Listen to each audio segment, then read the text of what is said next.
The movie begins as Cairo Sweet, an 18-year-old girl, narrates what it is to be an adult. She lives alone in her house because her parents, who are lawyers, are permanently abroad. She talks about how she finds an escape in writing and longs to be loved and not feel lonely. She mentions meeting a teacher who is also a writer. Cairo walks into class where Jonathan Miller, a literature teacher, is already in, even though the class won't start for another hour. She tells him that she lives in Lovell Hill, and he is very amazed. He gives her a list of books they will be going through in class, and she tells him she read them all, which amazes him even more. Soon, her friend Winnie joins them, and we learn that this is her second time attending this class. Her stomach growls, and she goes out with Cairo to get some food. After they left, Jonathan checked out the books Cairo brought to class. His friend and colleague Boris gets in and asks what he was reading. The book Jonathan was holding is an erotic fiction, and Boris took it before he started reading it out loud. Jonathan takes the book and goes over to eat the biscuits that Boris made. Boris finds Jonathan's book from Cairo and tells him she is also the only one who checked it out. Back at their house, Beatrice is buried in her work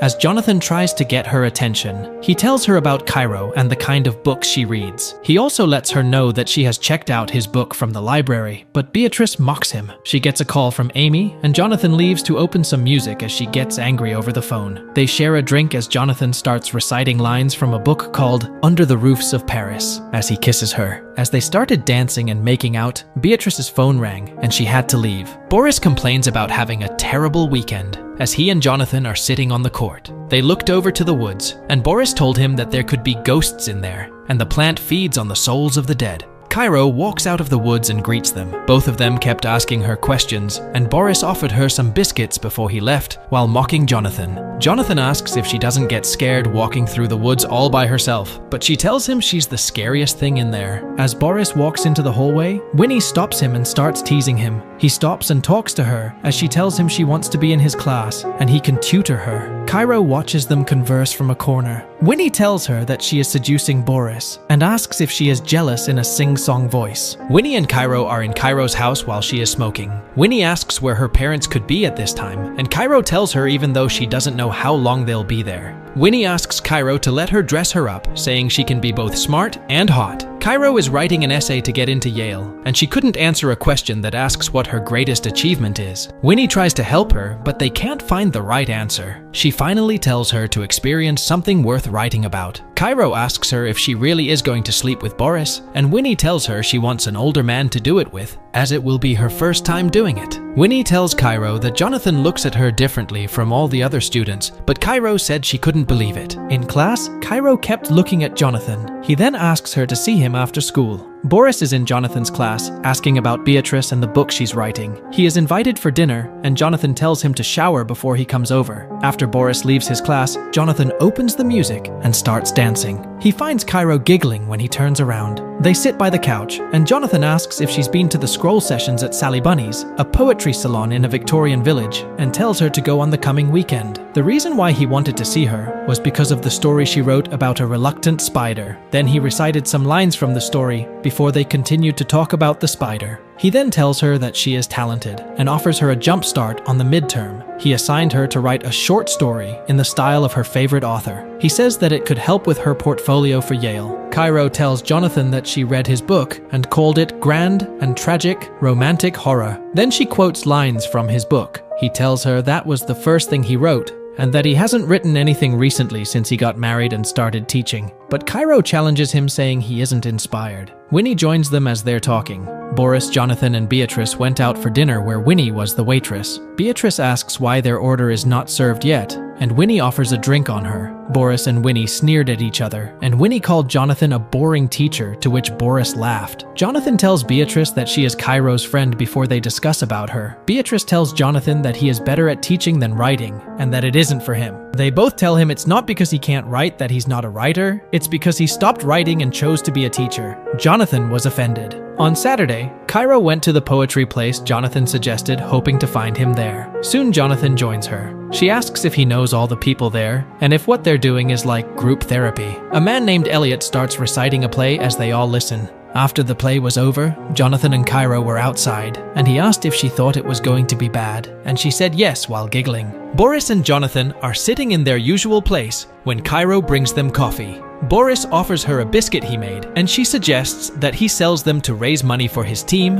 and that she will help with Jonathan. In school, Jonathan gets a text from Beatrice suggesting that they go on a trip for the weekend. Cairo and Winnie went by Jonathan's class to find him hurrying to leave. He tells them about the trip with his wife. Cairo asks him for approval on the writer she chose for the midterm. They talked for a bit and he left. Winnie starts mocking Cairo for the way she talked to Jonathan while getting on his desk, and Boris walks in on them talking about it. He says he agrees with the biscuit baking idea and asks them both to help. Winnie stops him and asks for his number to make it easier and faster. After getting Boris's phone to call Cairo, she puts it in her chest and is about to leave, but Boris takes it back. Jonathan is waiting for Beatrice to finish up when he gets a call from Cairo on her phone. He happened to have her phone in his bag, and she called to ask him to drop it off at her place. By the time he gets there, it is raining, and he asks Cairo to come to his side, where the rain is pouring before they kiss. Cairo is in her house watching TV and reminiscing about what happened while Jonathan is sitting at home with Beatrice. Beatrice apologizes for canceling their vacation because of work. After receiving the midterm assignment from Cairo, he went outside and started reading it. What she wrote was an intimate story that was portrayed by them.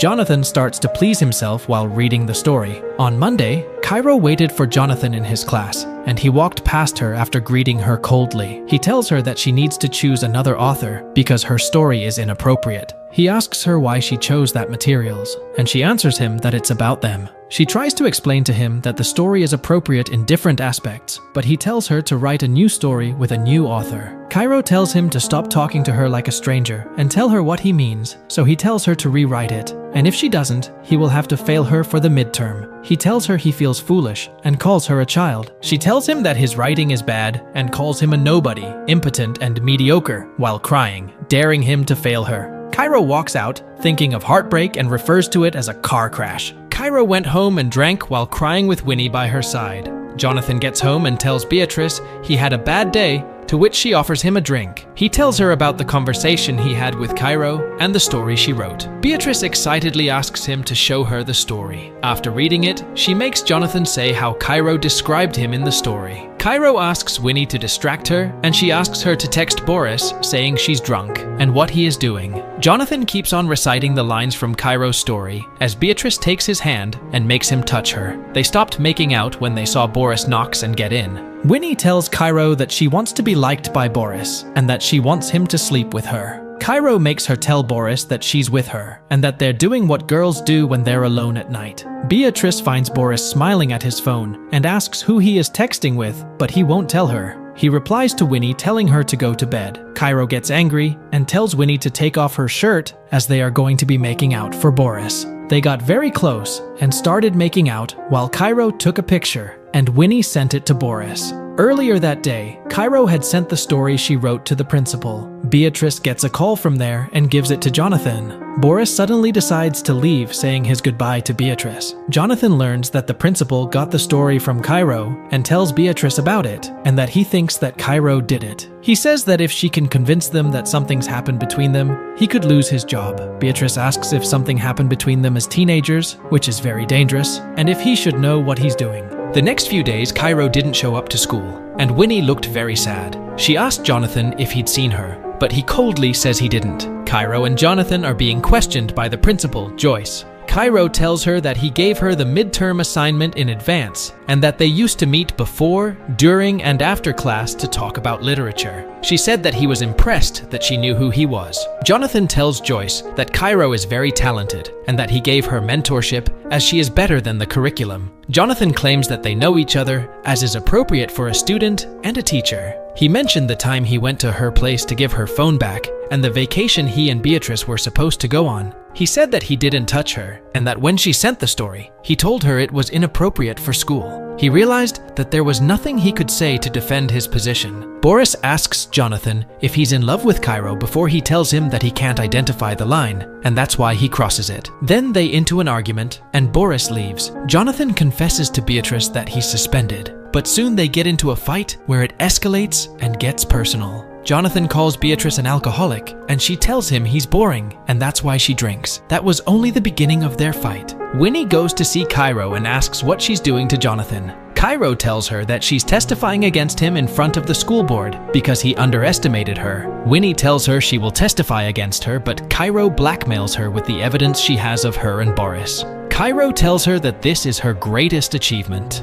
The movie ends as Cairo stands on her bed, reading her essay about her and Jonathan, as we see Jonathan losing his job, Boris and Winnie walking past each other as strangers, and finally Cairo finding Jonathan and crying as she sees him in school. Even though she's hurt, she says that she believes what happened has shaped her into something new, a hero, a villain, and a writer.